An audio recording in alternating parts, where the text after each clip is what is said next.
බුද්ධං සරණං ගච්ඡාමි ධම්මං සරණං ගච්ඡාමි සංඝං සරණං ගච්ඡාමි ဒ ුතියං පි බුද්ධං සරණං ගච්ඡාමි ဒ ුතියං පි ධම්මං සරණං ගච්ඡාමි ဒ ුතියං පි සංඝං සරණං ගච්ඡාමි තතියං පි බුද්ධං සරණං ගච්ඡාමි තතියං පි ධම්මං සරණං ගච්ඡාමි තතියං පි සංඝං සරණං ගච්ඡාමි සරණාගමනං සම්පුන්නං පානාති පාතා වේරමණී සික්ඛාපදං සමාදියාමි අදින්නාදානා වේරමණී සික්ඛාපදං සමාදියාමි කාමේසු මිච්ඡාචාරා වේරමණී සික්ඛාපදං සමාදියාමි මසාවාදා වේරමණී සික්ඛාපදං සමාදියාමි සුරාමේරය මජ්ජපමා දට්ඨානා වේරමණී සික්ඛාපදං සමාදියාමි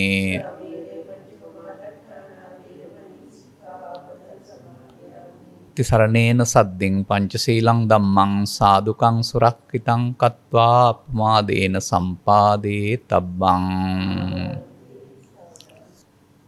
නමෝ තස්ස භගවතෝ අරහතෝ සම්මා සම්බුද්දස්ස නමෝ තස්ස භගවතෝ අරහතෝ සම්මා සම්බුද්දස්ස නමෝ තස්ස භගවතෝ අරහතෝ සම්මා සම්බුද්දස්ස චත්තාරි මාන වික්කවේ සුඛානි අධිගමනීයානි ගිහිනා කාමභෝගීනා කාලේන කාලං සමයන සමයං උපාදාය කතමානි චත්තාරි අත්ති සුඛං භෝග සුඛං අනන සුඛං අනවජ්‍ය සුඛං තීති දවසේ අනුග්‍රහක බෞතුන් මූලිකව සිටින්නා වූ ප්‍රඥානාලිකාව තුළ විකාශනය කෙරෙන්නා වූ ධර්මදේශනාවන් නරඹන්නට ප්‍රිය කරන ලක්වාසී ලෝකවාසී සදහැබර පින්නතුනි තම තමන් ඉගෙනගත් ආකාරයට තම තමන් සිතන ආකාරයට තමයි සමාජය යමක් සම්බන්ධයෙන් අදහස් දක්වන්නේ. එහිදී ඇතැමෙකුට මේ අදහස් වලට එකඟ වෙන්නත් පුළුවෙනි. ඇතැමෙකුට අදහස් වලට එකඟ නොවෙන්නත් පුළුවෙනි. අපි බොහෝ විට මේ කරුණු පැහැදිලි කරනු ලබන්නේ ඊට වඩා ගැඹුරු කරුණු පිළිබඳ විමසීමෙන් පස්සේ. තමන්ෙන් සරියුත් මහරහතන් වහන්සේ, බුදුරජාණන් වහන්සේ, ආනන්ද මහරහතන් වහන්සේ වැනි අය එකඟ වුණොත් යම් කරුණකට ඊට වඩා එහාට අපි ඒව ගැන හොයන්න ඕනෙත් නැහැ. එහෙනම් අපේ දැක්ම පිළිබඳව අපට දෙවෙන්නේ අල්ප දැක්මක්ම කියලා ඊට වඩා අර බහුසුත දැක්ම පිළිගන්න හේතු ඉබේම යෙදෙනවා. ඒ අනුව මේ සමාජය කල්පනා කරනවා මේ ගිහි පැවිදි කියන වචන දෙකේ තේරුම ඇඳුම මාරු වීම කියලා. සිවුරක් පරවගෙන කැලේට ගියොත් පැවිදි වුණා. සුදු ඇඳුම් නැත්නම් වෙනම ඇඳුමක් ගෙදර හිටියොත් ගිහි කියන අර්ථය බැලූ බැල්මට හරි. නමුත් එතකොට ඒක කයේ සිදුවන වෙනසක් ඇඳුමේ වෙනසක් නේ.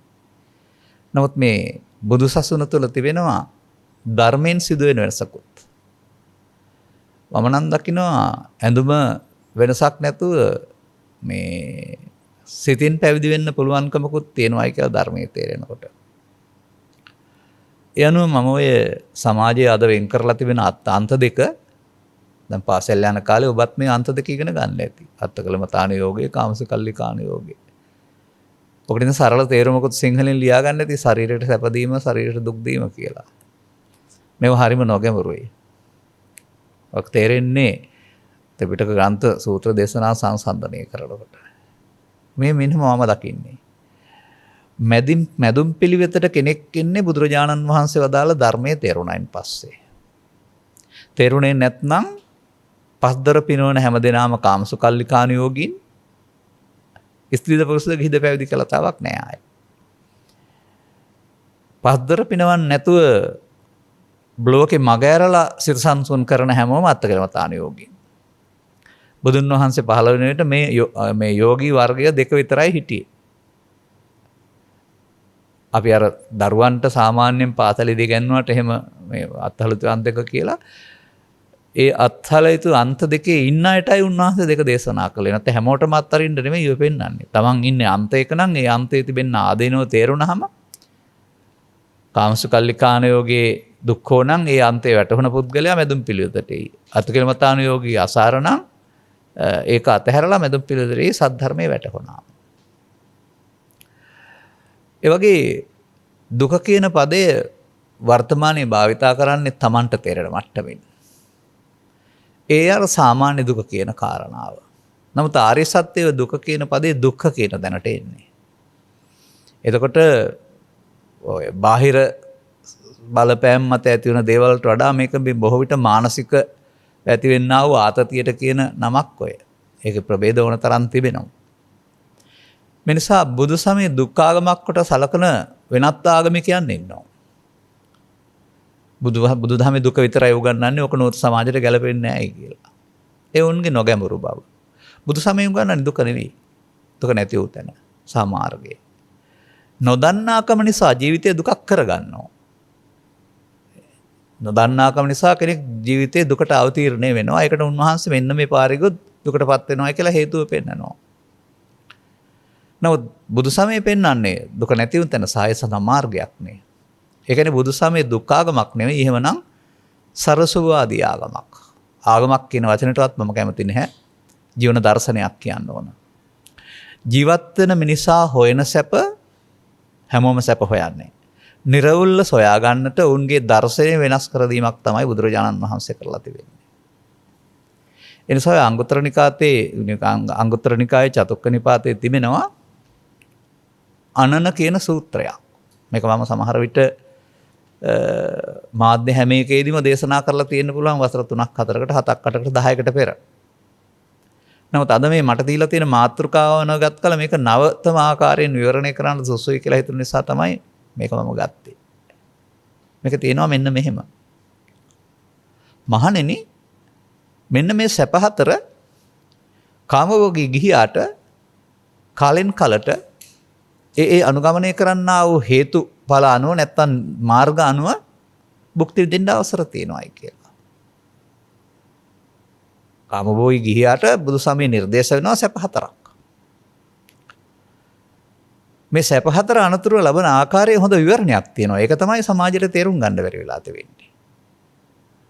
ඒ නිසා අපි මේකේ නොගැඹුරු කොටසක් තියෙනවා. ඒක ඔබ දන්නවා සමාජයෙන් ධර්ම ශ්‍රවණය කරලා නැත්නම් සාකච්ඡා කරලා ඒ කොටස කෙටියෙන් කියලා අදාළ කොටසට යන කල්පනාව තමයි මගේ බලාපොරොත්තුව තිබෙන්නේ. හැබැයි අර කාලේන කාලං සමයන සමයන් කියන එකේ තිබෙනවා කලින් කලට එහෙමත් නැත්නම් අනුගමනය කරන හේතුඵල අනුව කියන අර්ථය. Taman අනුගමනය කරන්නා වූ දැනුමේ අල්ප බව, දැනුමේ යහපත් බව, ප්‍රඥාවේ හොඳ බව කියන මේ තමයි කාලේන කාලං සමයන සමයන්. ඒවට අනුව තමයි මේ සුඛ හතර ලබන්න පුළුවන්කමක් තිබෙන්නේ. මොනවද අපි පාලියෙන් කතා කළේ අත්ති. අත්ති කියන එකේ තේරුම තියනවා කියන එක. ඒ පිළිබඳව තථාගතයන් වහන්සේ මනාව පැහැදිලි කරනවා. ඉදගහපති කුලපුත්තෝ භෝගා හොಂತಿ. යම් කිසි කුලපුත්‍රයෙකුට අපි කතා කරන භවභෝග සම්පත්. ඔබ කතා කරන්නේ ඔය ජංගම අංග සම කියලා කතා කරන්නා වූ ධන නිධානයන් කියලා කතා කරන දේවල්. භවභෝග සම්පත්. හැබැයි භවභෝග සම්පත් පිටුපස පවතිනවා අර කාලේන කාලං සමයන සමයන් කියන අර්ථ විවරණය. ඔය සමාජයේ පවතින හැම රටාවක් තුළින්ම එකතු කරගන්න පුළුවන්කමක් නැහැ. කළු සල්ලි වශයෙන් එකතු කරන්න පුළුවන්කමක් නැහැ ඒක. ඒකට පෙන්නනවා මෙන්න මේ ක්‍රියාමාර්ගය. සේදා වක්කිත්තා බාහා බල පරිචිතා ධම්මිකා ධම්මලද්දා. අනේ අර වෙහෙස මහන්සි වී දහඩිය මුගුරු වෙලා කියන වචනේ සමහර දෙකම අවුින්න ඕන එකක් කියවෙන්නේ නැහැ. මහන්සියමයි එකෙන් පෙන්වන්නේ. ඒ කියන්නේ AC කාමරවලත් ඒක පුළුවන් කියන එක. නමුත් ඒක පිළිගත් සම්ප්‍රදායන්ට අනුව දැහැමි වෙන්න ඕන, දැහැමින් ලද දෙයක් වෙන්න වෙනවා. එතකොට එය පිළිබඳව ඒ හිමිකරුට හිමිකාරියට ආදායම් බද්ධ දෙපාර්තමේන්තුව ලුහු බඳීද? එහෙම නැත්නම් මම කරපු හොරේ අහුවෙයිද? එහෙම කියන පශ්චාත්තාවපයක් එන්නේ නැහැ. මට ජීවත් වෙන්න අවශ්‍ය තරම් භවෝග සම්පත් තිබෙනවා. මම මේවා උපයාගෙන සපයාගෙන තියෙන ලෝකයේ පිළිගත් සාධාරණයන්ට අනුව අන්න එයාට ඒ තියෙන ඒ මත තියෙන සැනසීමට තමයි මේ අත්තිසුඛය කියලා කියන්නේ. තියනවා කියන සතුට. මේකට ගැඹුරු බණක් ඕන නැහැ. අර ඉදගහපති කුලපුත්තෝ කියන වචනේ මතක තියාගන්නකෝ මම එතකොට ඒක වෙනස් වෙන හැටි කියලා දෙන්නම්. භවෝග සම්පත්. එතකොට මෙතන තවත් සූත්‍රයක තියෙනවා මෙබඳු භවෝග සම්පත් මේ කියන සම්ප්‍රදායන්ට අනුව සාධාරණව ස්වාමිසේවක සම්බන්ධතා පවත්වමින් සේවකයන් ගෙවුරුමයන් ගෙවමින් අදාළ බදු ආදී දේවල් ගෙවමින් උපයාසපයා ගන්නවා නම් මේ සම්පත් වලට ඔය ජලබිය, ගිනිබිය, සොරබිය කියන දේවල් වල උපද්‍රවත් අඩුයි කියලා. නෑමත් නෙමෙයි. නමුත් එහෙම වෙන්නේ නැහැ කියලා. ඒකෝට ඒ පැත්තෙන් Tamanට දුක් වෙන්න තියෙන කාරණාවක් නැහැ. එතකොට ඒ බඳු පුද්ගලයෙක් Tamanට ජීවත් වෙන්න පුළුවන් විදිහට බයක් සැකක් නැතුව භවෝග සම්පත් ලැබිලා තිබෙනවායි කියන වින්දනය අත්තිසුඛය කියලා තියෙනවා. ඒ දැහැමිව සපයා ගත්තා වූ ඒ භවෝග සම්පත්ම ඊට පස්සේ තිබෙනවා පරිභෝග නැත්තම් පරිභෝජනය කරන්න.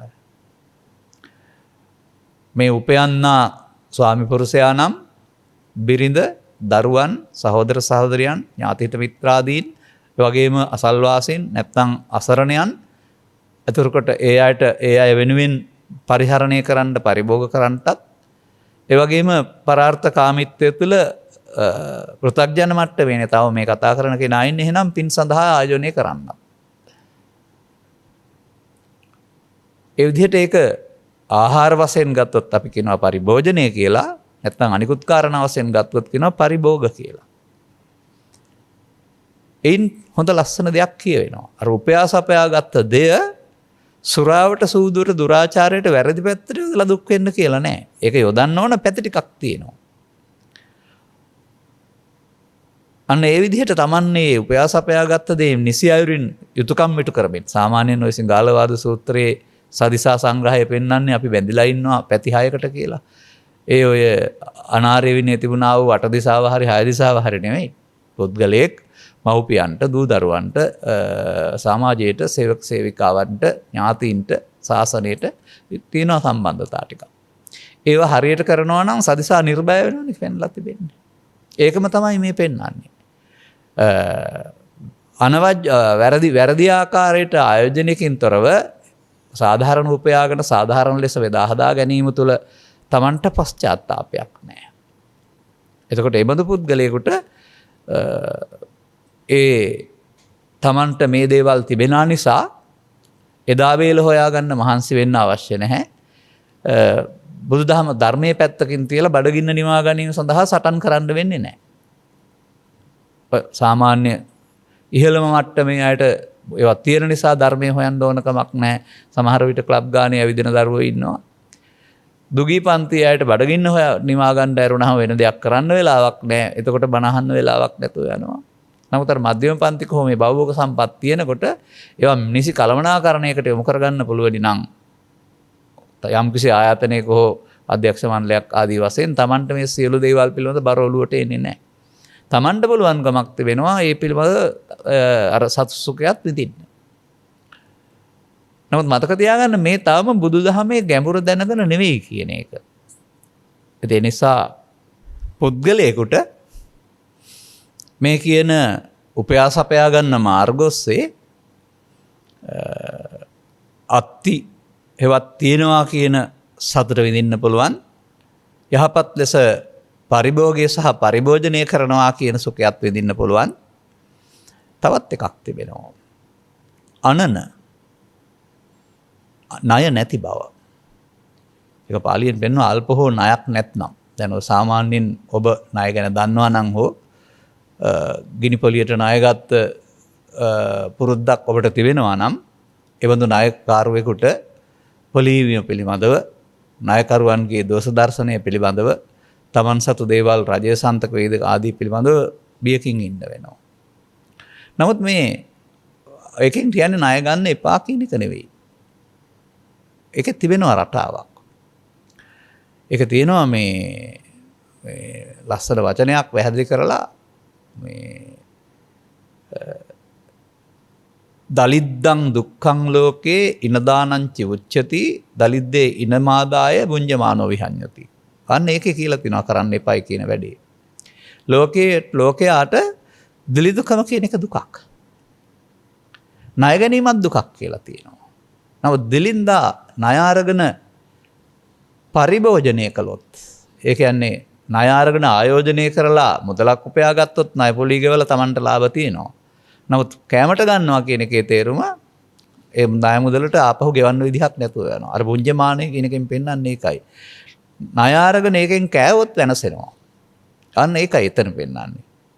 ණය කියන වචනේ අරගෙන ඒක කෑමට ණය ගත්තොත් එහෙම ඊට පස්සේ අර ණයට පොලී වෙනවා. පොලී වෙනකොට ගන්න විදිහක් නැහැ. වර්තමාන සමාජය සකස් වෙලාම තිබෙන්නේ ණය මතනේ. ඒ නිසා ඒක එදාට වඩා අද පුළුල් වෙලා ගිහින් තියෙනවා බැංකු ශාස්ත්‍රය ඔස්සේ. ඒ නිසා ඒක වැරදි කියන එක නෙවෙයි. යම්කිසි පුද්ගලයෙකුට ව්‍යාපාරයක් සරු කරන්නට අවශ්‍ය නම් මේ ව්‍යාපාරික මඟ පැහැදිලි නම් ඒකේ ආදායම් හොඳ නම් මුදලක් අරගෙන ව්‍යාපාරය දියුණු කරගන්නමින් පොලිය ගෙවමින් නිදහස් වෙන්න පුළුවන්. ඒක හැබැයි ආයෝජනය හොඳ වෙන්න ඕන. නමුත් තව රහසක් තියෙනවා මේක මෙතෙන්ට ගැලපෙන්නේ නැහැ. ඉන කියලා වෙනම සූත්‍රයක් තියෙනවා. ඉන කියන එකේ තේරුමත් ඔය ණය කියන එකම තමයි. නමුත් ඒකේ ණය වීම උපමා කරලා තියෙන වෙන දෙයකට. මේ ණය නෙවෙයි. ඒක මේ මාලිකාව තුළ මම හිතනවා දේශනා කරලා තියෙනවා ඇති. එහෙම නැත්නම් ඉදිරියට දේශනා වේවි. හරි ලස්සන සූත්‍රයක්. ඒක පැහැදිලි කරන්නේ පෘථග්ජන පුද්ගලයේ කර්ම රැස් කිරීමේදී සසරට ණය වෙනවා. ඒ ණය වීම තුළ හම්බෙන්නා විපාක ඔක්කොම පෙන්වන්නේ. වෙනසෙන හැටි. ඒ ණය වීම කියලා කියන්නේ එතකොට කර්ම විපාක මෙලොව පරලොව වශයෙන් විඳින්න සිදුන එකට තමයි සසරට ණය වීම කියලා පෙන්නලා තියෙන්නේ. ඉන සූත්‍රයේ. ඒක මෙතෙන්ට අදාළ නැහැ. එහෙමත් එකක් ත්‍රිපිටකයේ තිබෙනවා මතක් කළේ. නම් අපිට ගත වුණ කාලේ අපි දන්න කාරණයක් ඔස්සේ ආවේ මේ ඔය කියන උපයන්නන් සපයන්නන් අමුදරුවන් පෝෂණය කරන්නන් යාන වාහන භාවිතා කරන්නන් කියන වචනේ ගන්නකො මේ ගිහිනා කාමභෝම ගිහිනා කියන වචනේ. ඔවුන්ට එහෙමනම් මේ පොලිසිය පිටිපස්සෙන් එයිද ආදායම් බදු දෙපාර්තමේන්තුව පිටිපස්සෙන් එයිද කියන මේ වගේ සැක සංකාවන්ගෙන් තොරව ප්‍රමාණවත් ආදායමක් තිබෙනවා නම් ඒ වගේම සමහර පෞද්ගලික ආයතන පිළිබඳව මා දන්නවා නැත්නම් සමහර ක්‍රියාකලාපයන් ඔවුන් හරිම සාධාරණ ලෙස විලණය කරනවා පමණක් නෙමෙයි හරිම සාධාරණ ලෙස ස්වකීය සේවක මණ්ඩලයට අවශ්‍ය සුබ සාධනයක් කරනවා. අර ඒකෙන් පෙන්වන්නේ මේ ලාභය කියන එක Taman සතු කරගන්නම නෙවෙයි මහන්සි වෙන්න ඕනේ. ඒ ලාභයේ Tamanට කොටසක් තියෙන අතර අර වහන්සි වෙන අය පිළිබඳවත් මානසිකව හිතන්න පුළුවන් නම් සූරාකෑම කියන වචනේ පාවිච්චි නොකර එතකොට මේ මානව මිනිස්කමක් නෙමේ පවතින්නේ. එතකොට ඒ කියන පිළිගත් නීති සිත සහ රජයේ නීති සම්ප්‍රදායන්ට අනුව යම් කිසි පුද්ගලයකට භවෝග සම්පත් තිබෙනවා නම් අතිසුඛය විඳිනවා. ඒක පරිහරණය පරිභෝජනය කරනවා නම් භෝග සුඛය විඳිනවා. ඒ වගේම ඒක අර ව්‍යාපාරයේ රජය සතු වෙයිද බංකලොත් වෙයිද කියන ආදී වශයෙන් ආදායම් උපයා ගන්න නැති ක්‍රමයට ණය වෙලා නැත්නම් ඒ පිළිබඳව වේගොත් නැහැ අනන සුඛයත් විඳිනවා. මේ තුන විඳින්මින් හිතන්න ඕන කාරණයක් කියලා පේනලා තිබෙනවා. මෙතනින් එහාට තමයි මේ අපි කතා කරන බර ටික ඔයගොල්ලන්ට හොයාගන්න ලේසි වෙන්නේ හොයන්න වෙන්නේ. පුංචි ගාතාවක් තියෙනවා මම ඒක කියලාම ඉන්නම් ඔබට මේ ගැන හොයලා බලන්න කියලා තියෙනවා. එබඳු පුද්ගලයෙකුට උතනින් සෑහීමටපත් වෙන්න කියලා නෑ හොයලා බලන්න කියලා තියෙනවා. මෙන්න මේ වගේ ගාතාවක් තියෙනවා. අනන සුඛං ඤත්වාන අතෝ අත්ති සුඛං සරේ. බුඤ්ජං භෝග සුඛං මච්ඡෝ තතෝ පඤ්ඤාය පස්සති.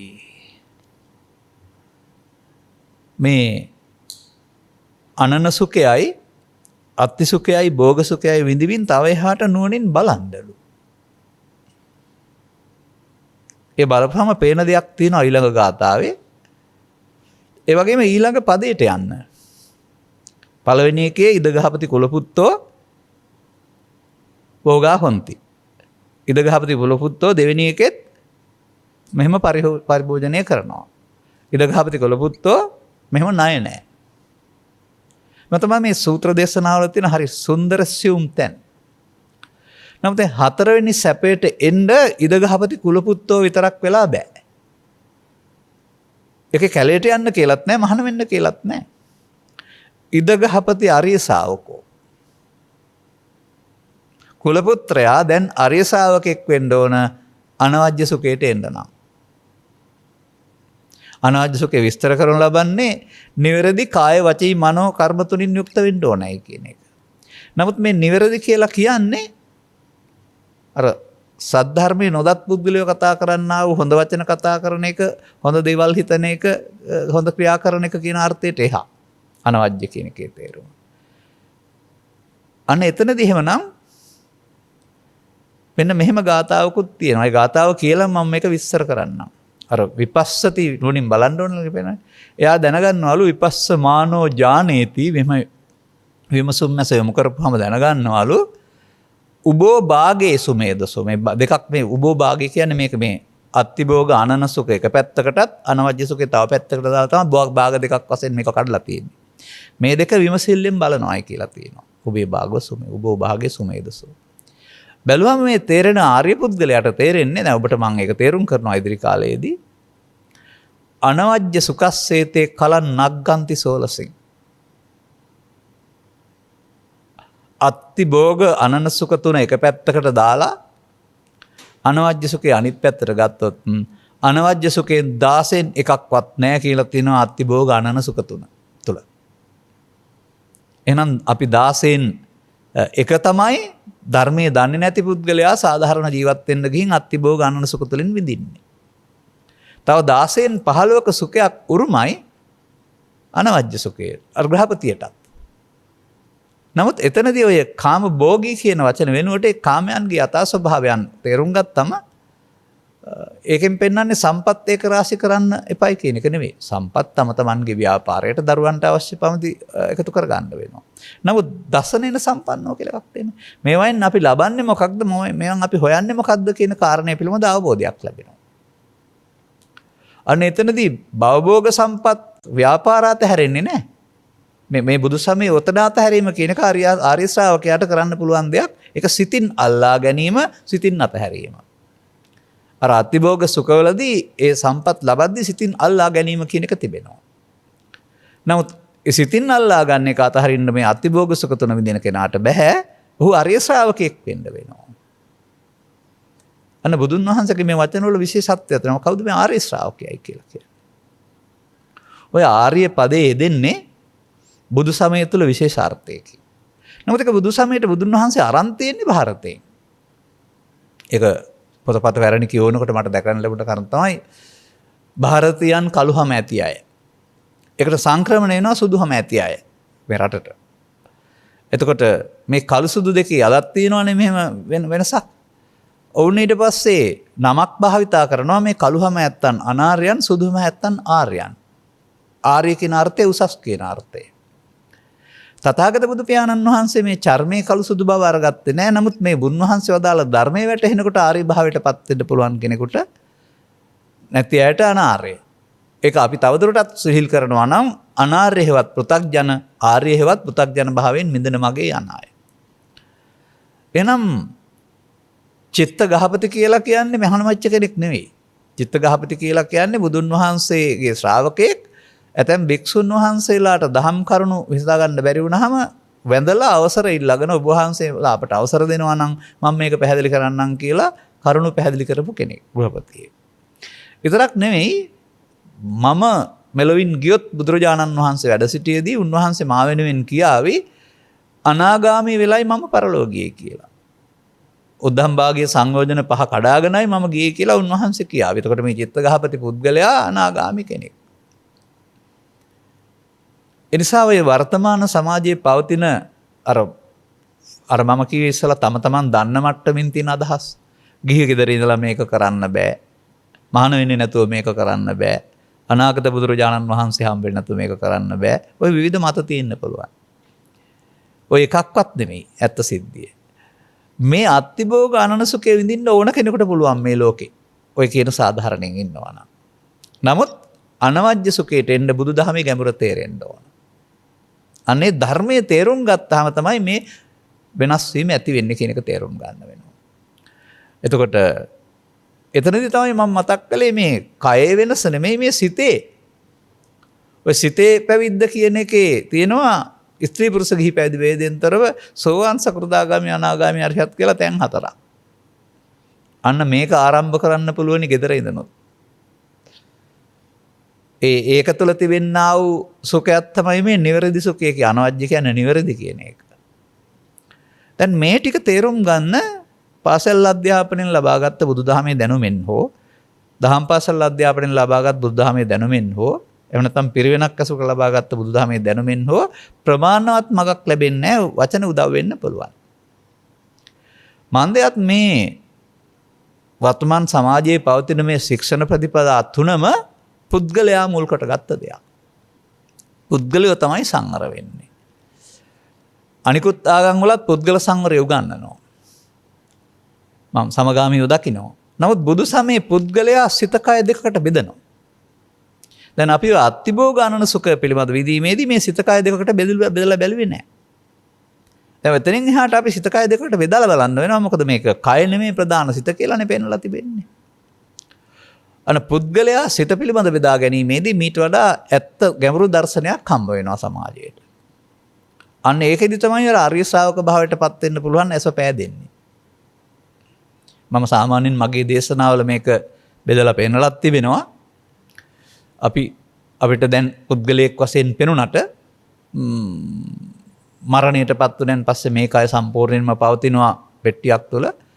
නමුත් හැඟීම් දැනීම් කිසිවක් නැහැ. දැන් මැරිලා කියන එකේ ඇත්ත සේරම කයෙන් සිත ඉවත් වෙලයි කියන එක.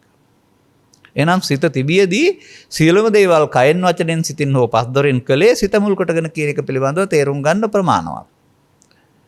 ඊළඟට සිත කියන කාරණේ පිළිබඳව ගත්තාම මේක මෞකසින් බිහි විඥානතුරුම තිබෙන එකක් වශයෙන් සමාජයේ හිතුවට වේදල්ල වැනි සූත්‍රවල තථාගතයන් වහන්සේ පැහැදිලි කරවා දාරන්නේ ඇස කන නාසය දිව කය කියලා දොරවල් 5ක් තිබෙනවා. මේ දොරවල් 5න් තමයි සිත් උපදින්නේ. දොරවල් 5න් සිත් උපදින්නට රූප ශබ්ද ගන්ධ රස ස්පර්ශ කියනවා වූ බාහිර අරමුණු උදව් වෙනවා. ඒවා එකතු කරගත්තාම සිතට බාහිරේ නැති වුණත් ආපහු කල්පනාවේ හෝ නින්දේ මේ සියලු දේවල් පේනවා. එතකොට මනෝරූප. මේ දොරවල් 6න්ම සිත් පහළ වෙනවා.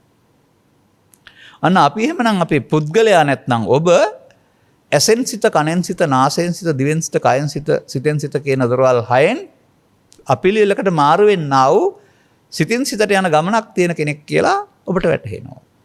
තවදුරටත් ධර්මයේ පරිහරණය කිරීමේදී මේවට තියලා තියෙන පාළි නම් චක්කු විඥාන, සෝත විඥාන, ගාන විඥාන, જીවහා විඥාන, කාය විඥාන, මනෝ විඥාන කියලා කතා කරනවා. හැමෝටම මේ ඉන්ද්‍රිය දුර්වල නැත්නම් මේ හයම හය ආකාරයෙන් පහළ වෙනවා. එවිට සිත පිළිබඳව තථාගතයන් වහන්සේ පැහැදිලි කරවා දාරන්නේ අසුරු ගසන සැනකින් ඇති වී නැති වෙන දෙයක්. බුදු වැසෙන්වත් දකින්නේ නැහැ. ඒ තරම් වේගෙන් නැති වෙන දෙයක්. ඒකට උපමාවක්වත් කරන්න බෑයි කියලා අංගුත්තර නිකායේ ඒක නිපාතේ අදාළව සූත්‍ර පාඨයක් තියෙනවා. නාහං භික්ඛවේ අඤ්ඤං ඒක ධම්මංපි සමනුපස්සාමි කියලා. යං ඒවං ලහු පරිවත්තං එතදං චිත්තං යාවංචිදං උපමාපි නසක්කෝමි කියලා.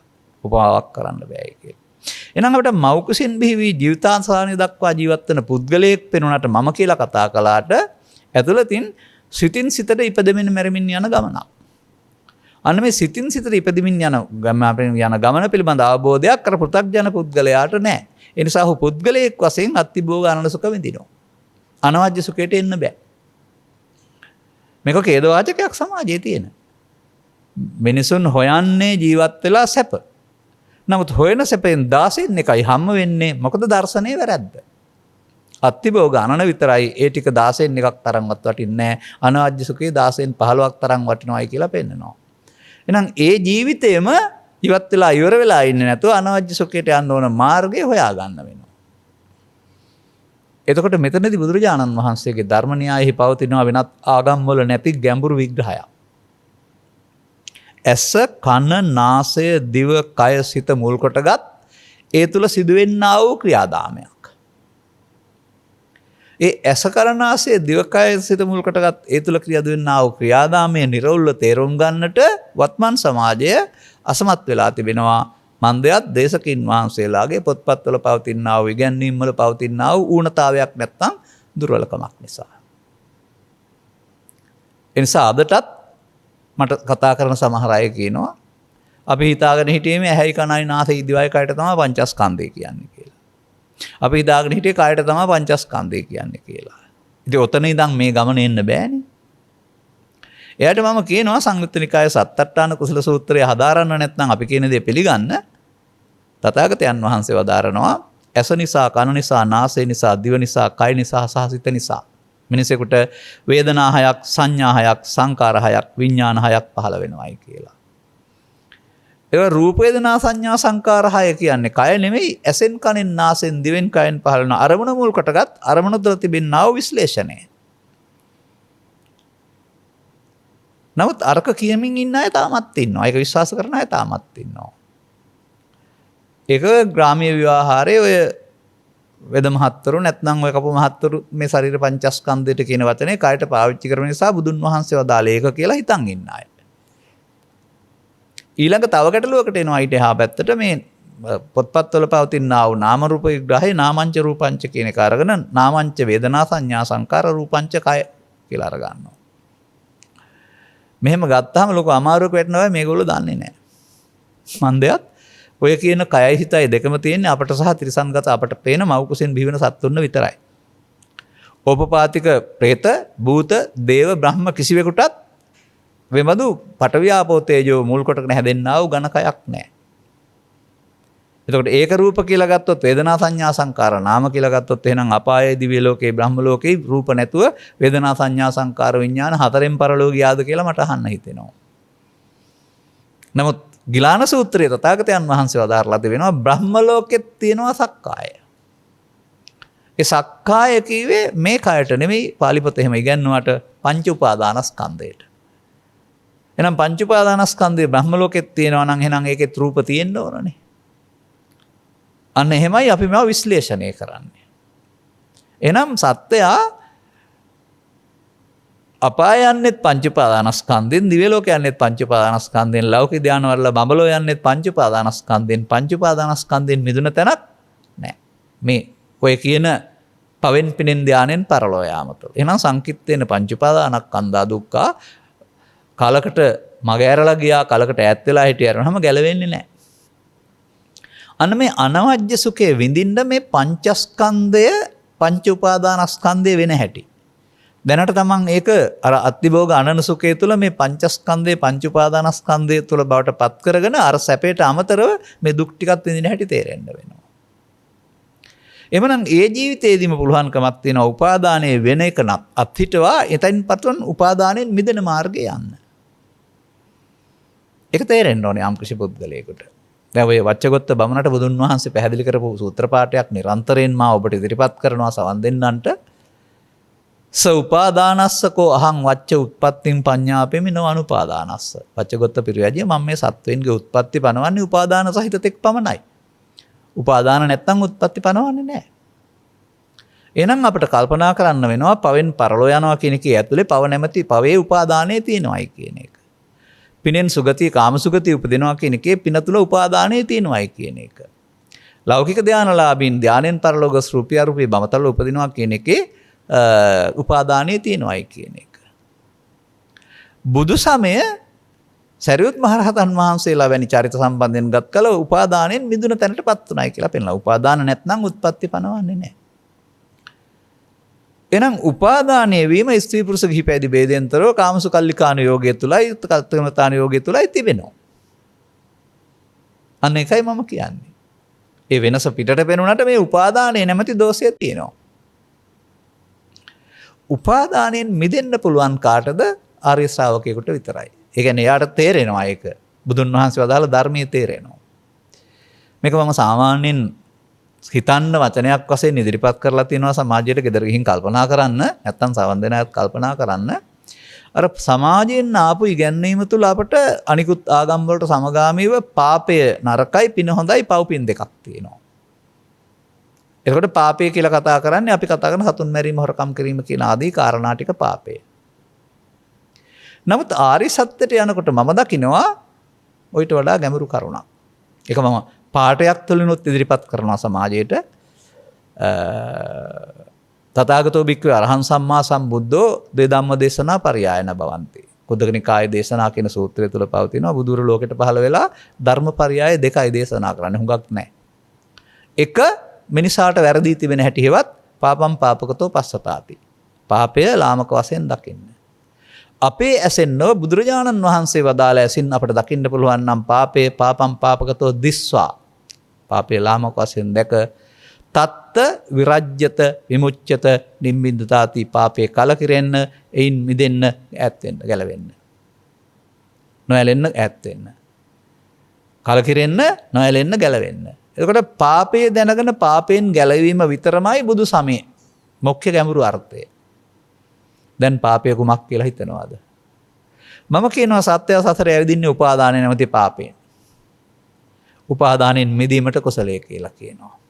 මෙතෙන්න එන්න ඕන අර ගිහි කාමභෝගියා වුණත් ආර්ය ශ්‍රාවකයෙක් බවට පත් වෙන්න. එතකොට ඔහුට පුළුවන්කමක් වෙනවා. මොකද අර ඉස්සරලා අතිභෝග සුඛ තුල තියෙන්නේ ආත්ම දෘෂ්ටිය. ඔහු පංචස්කන්ධයේ ආත්මය තුල තාමත් ජීවත් වෙන්නේ. නමුත් බුදුවරු ලෝට හෙලි කරවා දාලේ පංචස්කන්ධයේ අනාත්මය කියලා එකක්. අන්න ඒක තේරෙනකොට තමයි දසනෙන සම්පන්න වූ නැත්නම් දැක්ම වෙනස් වෙන්නේ. දැන් එවිට අපි එක පොඩ්ඩක් තේරුම් ගන්න වෙනවා. ඇසට හම්බ වෙන්නා වූ රූපේ නැමැති අරමුණ, වේදනාව නැමැති වින්දනයෙන් විඳ, සංඥාව නැමැති හැඳිනීමෙන් හඳුනාගෙන, සංකාරය නැමැති ඇලීමෙන් ගැටීමෙන් බැඳී මේ හතරේ සිදු වුණා වූ ක්‍රියාකලාපයේ විඥාන නැමැති විශේෂයෙන් දැන ගැනීමෙන් සිද්ධිය ආමාර වෙනවා.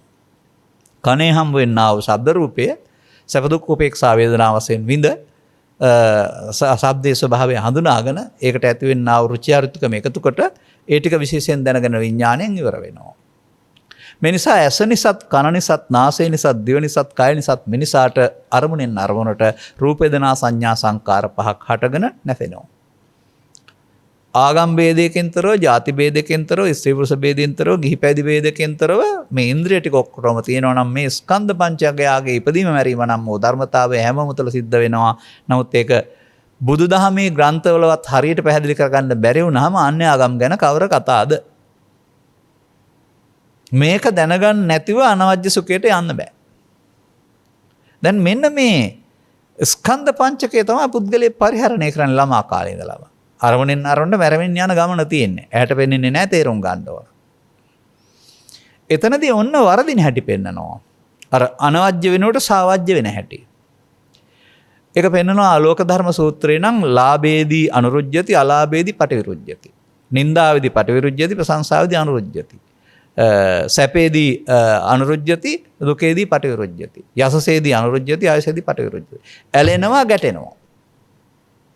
ඒවා ලෝකෙ සිදු වෙනවා. ලෝකෙ සිදු වෙනකොට අපි වට අදාළ කැමැති අකමැති දෙකක් අරගෙන අපේ සිත්තියේකේ ඇලීමක් ගැටීමක් ඇති කරගන්නවා. අනේ ඇලීමෙන් ගැටීමෙන් බුදුරජාණන් වහන්සේ වදාළනවා අරමුණ තුල මම හැදෙනවයි කියලා. අපි කතා කරන ශාරීරික මම නෙවෙයි. අරමුණ තුල මම හැදෙනවා. ඇලීමෙනුත් මම හැදෙනවා. ගැටීමෙනුත් මම හැදෙනවා. මේ රූප වේදනා සංඥා සංකාර පහට දේ මම කොට ගැනීම පංචස්කන්ධේ පංච උපාදානස්කන්ධයක් බවට පත් වෙනවා කියලා පෙන්වනවා. එහෙමත් නැත්නම් මඤ්ඤමානෝ කියලා කියනවා. මඤ්ඤමානෝ හේවත් මමත්වෙන් ගැනීමෙන් මොකද වෙන්නේ? සසරට බැඳෙනවා හේවත් බද්දෝ මාරස්ස. එතකොට මේ සමාජයේ තාම තේරුම් අරන් නැහැ. පව තුලත් පංච උපාදානස්කන්ධය තියෙනවා, පින තුලත් පංච උපාදානස්කන්ධය තියෙනවා, ධාන තුලත් පංච උපාදානස්කන්ධය තියෙනවා, පෘථග්ජාන ආගාවා කියලා. අන්න මේක තේරෙන්නේ නැති පුද්ගලයාට පෘථග්ජනයා නැත්තම් කුලපුත්තෝ කියනවා තේරෙනකොට ආර්ය ශාවකෝ බවට පත් වෙන්න වෙනවා. අන්න ඒ චින්තනයේ වෙනස් වීමයි මෙතන වෙන්න ඕන. අර ව්‍යාපාර කටයුතු වඩා සාධාරණ වෙනවා වරුණාම ව්‍යාපාර කටයුතු අතහරිනවා නෙමෙයි. මොකද මේ සමාජයේ අපි ඉපදලා ඉන්නේ කෑම්බීම් ඇඳුම් පැළඳුම් බේත් හේත් යාන වාහන නැත්තම් මේ සිව්පස්සේ කියන කාරණාව භුක්ති විඳින්න අයිති ඇතුව. එහෙනම් අපි ඒක හොයා ගන්න ඕන. හොයන්නේ නැත්නම් හොයලා දෙන කෙනෙකුගෙන් යැපෙන්න ඕන. ඒක තමයි අර ලදින් සතුටටපත් වීම කියන එකේ තිබෙන්නේ. අරක තහනම් කරන්න කාටවත් බැහැ. නමුත් සමාජයේ හිතන්නේ එහෙම නෙමෙයි. මේවා හුඟක් තියෙනකොට කරදරයි. මේවා අතෑරපුවාම සැනසෙල්ල තියෙයි කියලා. මේ ඇත්තදී මට ඇහුණ වචනයක් මේක. ඔය ටිකක් ඔය පිරිස සමග ගැටෙන්නේ නැතුව උදකලා වෙලා ඉන්න කෙනෙක් හදිසියේ ගමට ඇවිදින් වාඩි වෙලා ඉන්නකොට විහාරස්ථානයක රූපවාහිනී යන්ත්‍රයක් දකින්න හම්බ වෙනවා. රූපවාහිනී යන්ත්‍රයේ තියෙන දේවල් පේනවා මෙයාට දැන්. දැන් මෙයාට කල්පනා වෙනවා කැලේ හිටියා නම් මිසි කරදරයක් නැහැ. දැන් මේක පේනකොට මට මතක් වෙනවා මගේ දේවල්. දැන් ඉතින් මම යන්න ඕන ඉක්මනට කියලා ගියයි කියලා.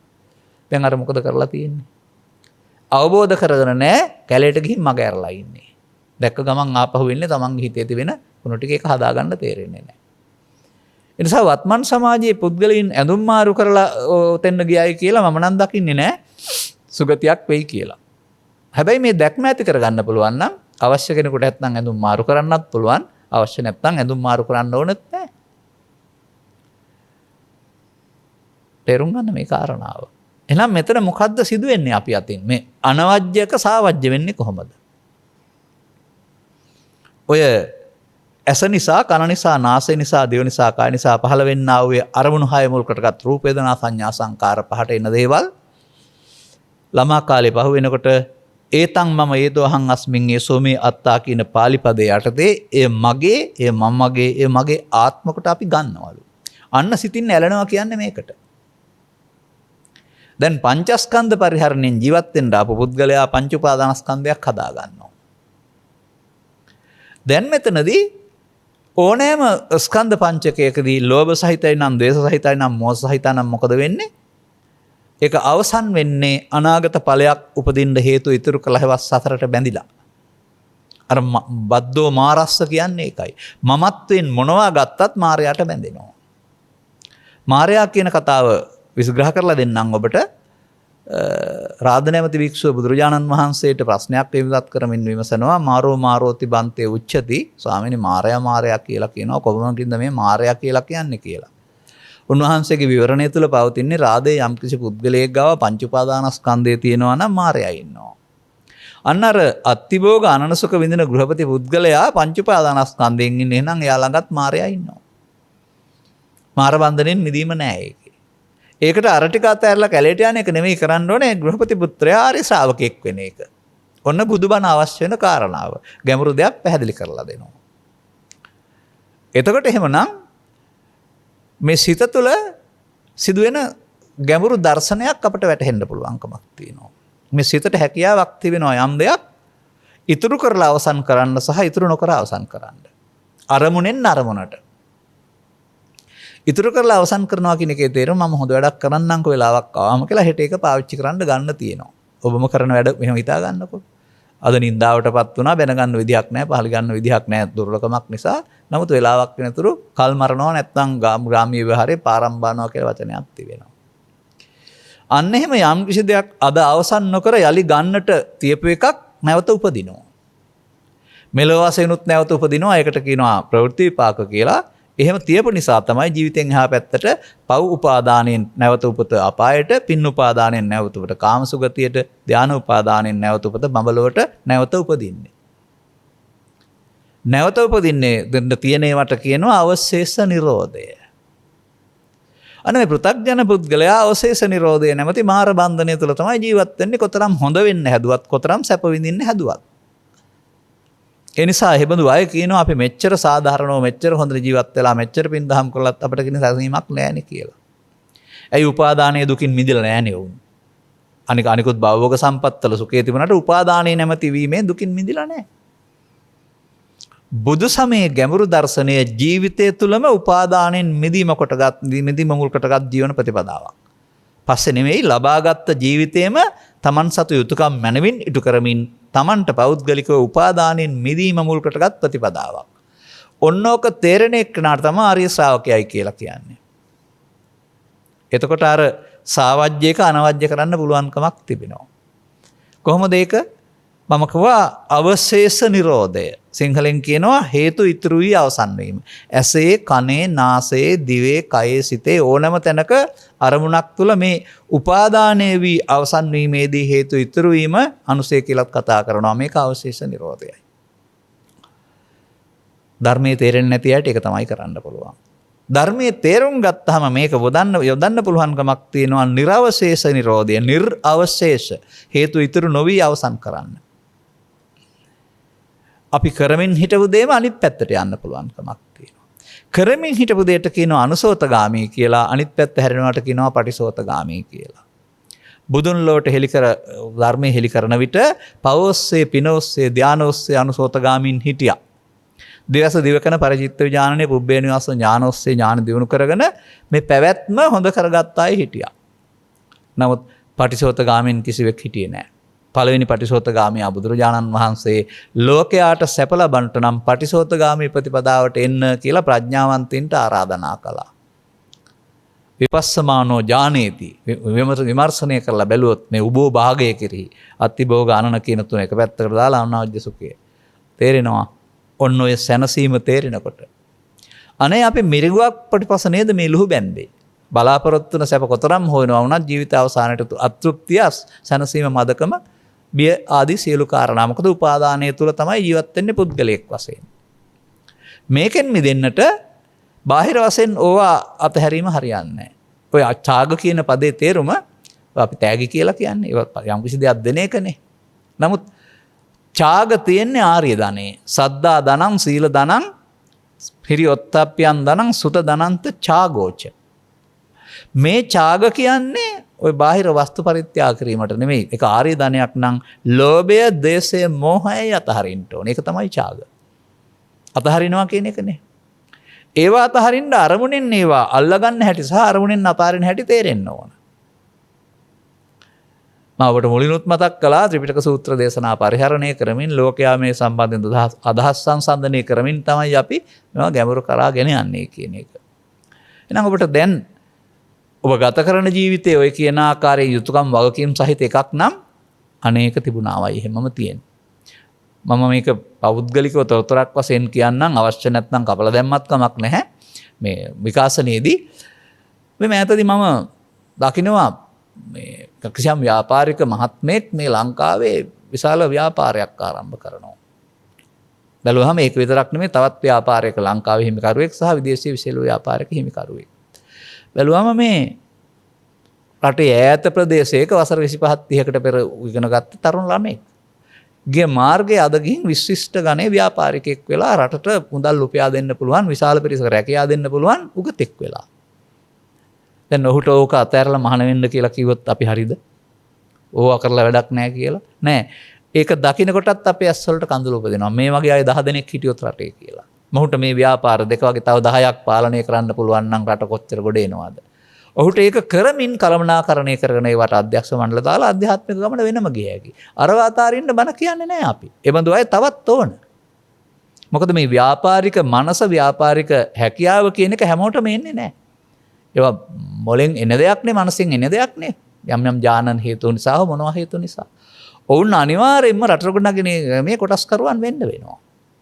එතන සිටිමින් ඔහුට මේ ආර්ය ශ්‍රාවක භාවයටපත් වෙන්න පොඩි කාලයක් විතරයි වෙන් කරන්න ඕනේ. ඒ නිසා අපි ඒ බඳු අය ඉන්නවා නම් අපි ඒවට ප්‍රාර්ථනා කරන්නේ තව තවත් සමාජයට මුදල් හදල් ආදායම් උපයන්නා වූ, බහුතරයක රැකියා දෙන්නා වූ, රටට අවශ්‍ය බඳු ව්‍යාපාර කරන්න ලැබේවා කියලායි මම නම් ප්‍රාර්ථනා කරන්නේ. ඒ අතර මේ කියන කාරණාවට එන්න වෙනවා ඊට පස්සේ අනවජ්‍ය වෙන්නට. ඔවුන් හැමෝම ස්කන්ධ පංචකේ නම් වූ ධර්මතාවය දන්නේ නැති වුණාට ඒක තුල ඒතන් මම ඒතු හමස්මින් ඒසෝ මේ අත්තා හේවත් මගේ මම මගේ ආත්ම සංකල්පය තුල ජීවත් වෙන්නේ.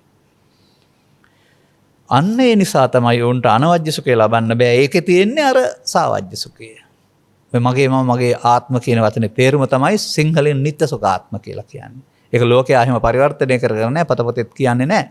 සංස්කාරයන්ගේ නිත්සුඛාත්ම කියන පදේ තමයි ඔය සංස්කාර එන්නේ රූප වේදනා සංඥා සංකාර කියන සංකාර ස්කන්ධයටනේ. සංකාර ස්කන්ධේ පව් වෙනකොට අපුඤ්ඤාභි සංකාරය. සංකාර ස්කන්ධේ පින් වෙනකොට පුඤ්ඤාභි සංකාරය. සංකාර ස්කන්ධේ ධානය වෙනකොට ආනිජ්ජාභි සංකාරය. සබ්බේ සංකාරා. සබ්බේ සංකාරා පව් උපාදාන වෙන්නේ පව් නිත්‍ය නිසා. සබ්බේ සංකාරා පින් උපාදාන වෙන්නේ පින් නිත්‍ය නිසා. සබ්බේ සංකාරා ධාන උපාදාන වෙන්නේ නිත්‍ය නිසා. අන්න නිත්‍ය හේවත් මමගේ කොට ගැනීමෙන් මායයට බැඳේ, පවිනුත් මායයට බැඳෙනවා, පිනිනුත් මායයට බැඳෙනවා, ධානිනුත් මායයට බැඳෙනවා පු탁ජනයා. දැන් මේක තේරුම් ගත්ත පුද්ගලයාට ජීවිතය තුළ මේ බැඳීම වෙනුවට මිදීම සඳහා බුදුරජාණන් වහන්සේ ප්‍රතිපදාවක් දේශනා කරනවා. අන්න ඒක තේරුම් අරන් අනුගමනය කරනවට ධර්මයේ සරණ යනවායි කියලා කියනවා. මේ සමාජයේ ධර්මයේ සරණ යනවායි කියලා කවදා කොතනදී කොහොම කීවද මොකට කීවද කියලා තම තමන් පෞද්ගලිකව හිතලා බලන්න වෙයි.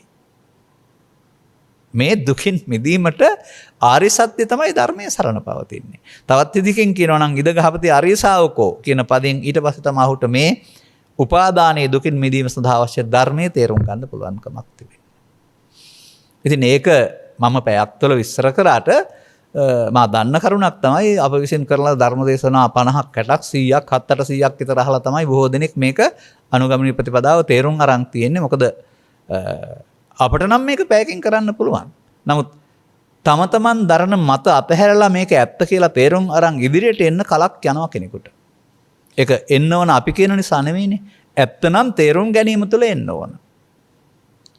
එhmenan අපට මේ පැවැත්මේදී අනාගත ඵලයක් උපදින්න හේතු ඉතුරු කොට අවසන් කිරීමෙන් සසරට බැඳෙන ප්‍රතිපදාවක් තුළ තමයි පෘථග්ජන කියන පුද්ගලයා පව තුළ පින තුළ ධානය තුළ ඉන්නේ.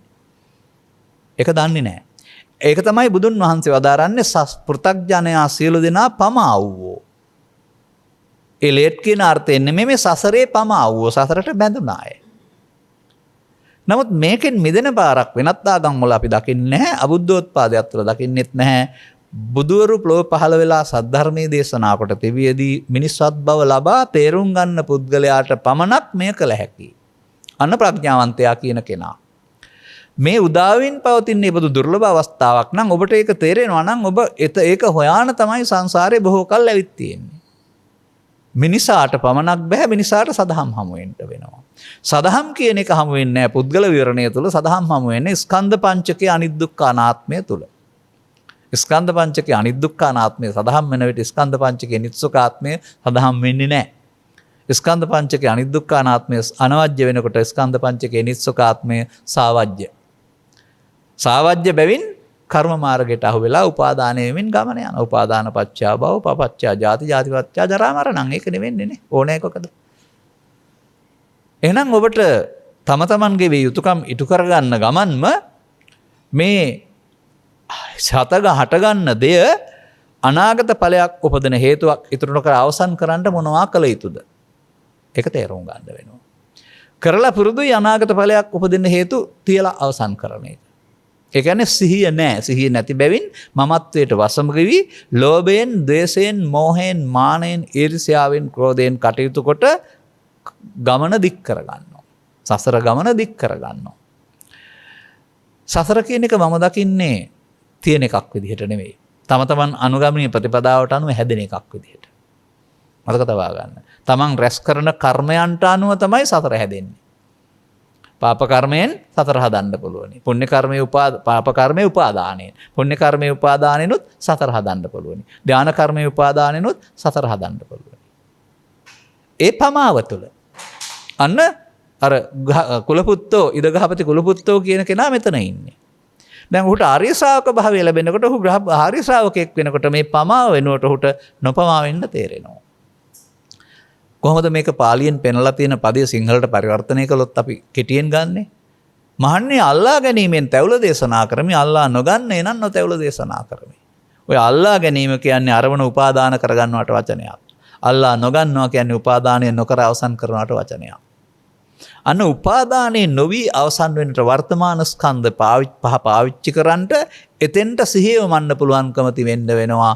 මෙන්න මේ සිහිය තේරුම් ගත්තොත් තමයි සතර සතිපට්ඨානයත් ගලප ගන්න පුළුවන් වෙන්නේ. එහෙම නැතුව සිහිය තේරුම් ගත්තේ නැතුව සතිපට්ඨානය ගලපන්න ගියොත් කොහාට ගලපයිද මට තේරෙන්නේ නැහැ. මන් දෙයත් පාලිය නිරදව තිබුණාට සිංහලට පරිවර්තනය කිරීමේදී මොන අරුත් මේවට දාලා තියනවද කියන්න තේරෙන්නේ නැහැ. ඒ නිසා ඒක කල්පනා කරන්න වෙනවා. මොකද මේක සිද්ධියක්නේ. අපි ළඟ තියෙන සිද්ධියක්. ඒ සිද්ධියේ වැරදි සහ නිවැරදි එක තේරුම් ගත්තාම බුදුන් වහන්සේ වරද පෙන්නනවා ඕනෑම සූත්‍රයක. ඒකට කියන අනුසෝතගාමී ප්‍රතිපදාව කියලා. නිවැරදි එක පෙන්නනවා. ඒකට පටිසෝතගාමී ප්‍රතිපදාව කියලා කියනවා. ගාථාවක් තුළ සූත්‍ර දේශනාවක් තුළ සහ හැම තැනකම මම දකිනවා බුදුන් වහන්සේගේ ඉගැන්වීම තුළ පවතින්නේ ද්විත්ත ධම්ම පරියායක්. ද්විත්ත ධම්ම පරියාය කියන එකේ තේරුම මොකද? මිනිසාට වර්ධින හැටි පළවෙනි ධම්ම පරියාය. උන්වහන්සේ පැහැදිලි කරනවා නුඹ යන්නේ මේ ගමන ඔබ දුකටපත් වෙන්නේ මේ කාරණා නිසා. නුඹට මේ ගමන යනවා නම් දුකින් මිදෙන්න පුළුවන්. ස්වාමීනි මට ඒක තේරුණා මම මේ පාරට කැමතියි. එහෙනම් අදපට මම තෙරුවන් සරණ යනවා කියන්නේ අන්න ඒකයි අර. මේ පාරේ යන්නේ නැතුව මේ මාර්ග ගන්නවා. අනතුරුව උන්ට දුකින් මිදීමේ මඟ හම්බ වෙනවා. මේ අනවජ්‍ය සුඛයටපත් වෙන්නට කාමභෝගීත්වය කියන වචනේ වළංගු නෑ එකයි මම කියන්න හැදුවේ මෙච්චර වෙලා. ඒ අපි කතා කරන කාමභෝගීන්ට බෑ කියන වචනේ හරියන්නේ නෑ. නොතේරෙනව නම් බෑ.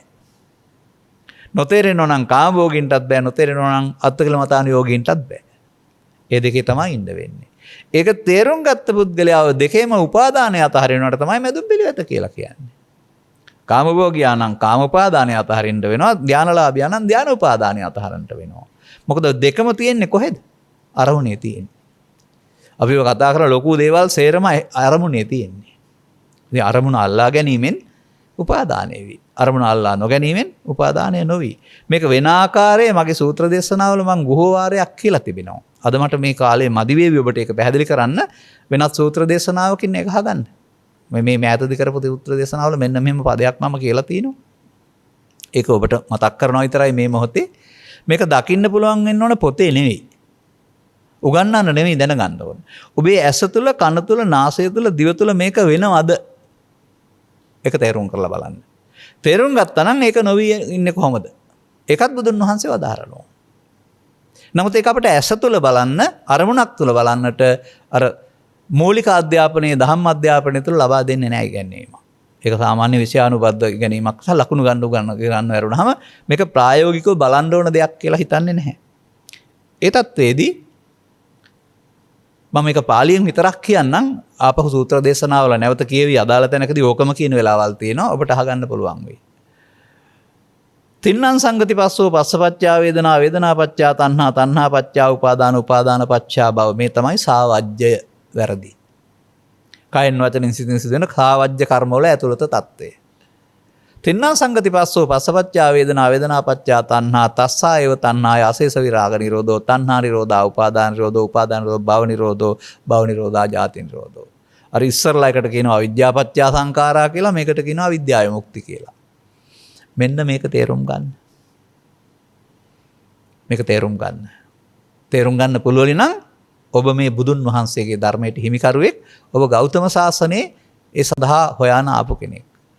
මේවා 100%ක්ම ගෞතමයන් වහන්සේගේ සසන මේවා අහිමි කරන්න කාටවත් අයිතියක් නැහැ. එහෙනම් බුදු සසුනක් නැහැ කියන්න වෙනවා. මේ පටිසෝතගාමී ප්‍රතිපදාව යන එක්කෙනෙක්වත් නැත්නම් ලෝකේ හෝ රටේ එහෙනම් බුදු සසුනක් නැහැ. පිටපැත්තෙන් තියෙන්න පුළුවන් මෝස්තර ඇඳුම් පැළඳුම් නැත්නම් පිළිම බෝධි ඔක්කොම ටික. නමුත් අනුගාමී ප්‍රතිපදාවක් නැති වෙනවානේ. මේක ආධ්‍යාත්මික විශික්ෂණයක් නේ. නමුත් අපට තේරෙනවා ත්‍රිපිටකය තුළ මේ දහම් පෙළ තියෙනවා. පාලියෙන් තියෙනවා, සිංහලෙන් තේරුම් කරගන්න ඕන. තේරුම් අරගෙන විස්තර කරන්න ඕන. විස්තර කරලා සමාජයට දුන්නාම සමාජය අනුගාමී ප්‍රතිපදාවකට එනවා. එවිට උන්ට තේරෙවි අර වේදිත සුඛයේ 16න් එකයි අවේදිත සුඛයේ 16න් 15යි කියලා.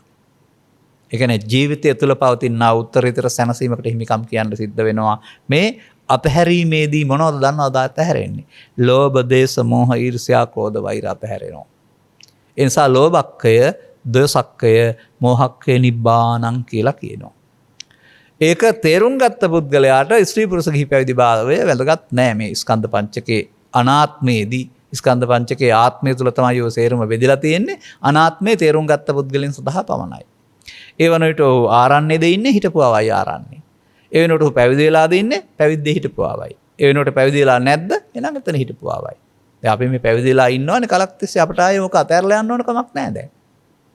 මේ නමුත් කෙනෙකුට ඕන නම් සසුන් ගත වෙලා ධර්ම ප්‍රචාර කටයුතු කරන්න ඒකට බාධාවකුත් නැහැ. නමුත් මම කියනවා කිසිදු ආකාරයක වගකීම් පැහැර හැරීමේ ආත්මාර්ථයක් ඉස්තර වෙන්න බෑ. අම්මා තාත්තා දරුවන් අතහැරලා මේ ගමන යන්න බෑ. මතක තබා ගන්න. ඒ අමානුෂික බවක් නේ ආත්මාර්ථකාමීත්වය. ඒ යුතුයකම් ඉටු කරමින් Tamanගේ දර්ශනය මාරු කරන්න ඕන. ඒ නිසා මේක අමානුෂික ධමයක් නෙමෙයි මානුෂික ධමයක්. නමුත් ඒක හිතන්නේ අර කැලේ හිටපු පුද්ගලයා ඉදින් රූපවාහිනිය බලනකොට කෙලෙස් උපදිනවා කියලා හිතුවා වගේ මේ සමාජයේ ජීවත් වෙනකොට මේවා උපදින හින්දා අපට හදන්න බෑ කියලා. නමුත් ඇත්ත සිද්ධියක නෙවෙයි. ඒ හදන හැටි දන්නේ නැතිකම. මේ පිළිබඳව තියෙනවා පුංචි උදාහරණයක් ඒකත් කියලාම අවසන් කරන්නම්. ඔය ත්‍රිපිටකයේ තියෙනවා කීර රුක්කෝපම කියලා සූත්‍රයක්. මේ කිරි ගහකට උපමා කළා වූ දේශනය. මුල් පෑ දෙකක් කියන්න ඕන වණක් තියෙන්නේ.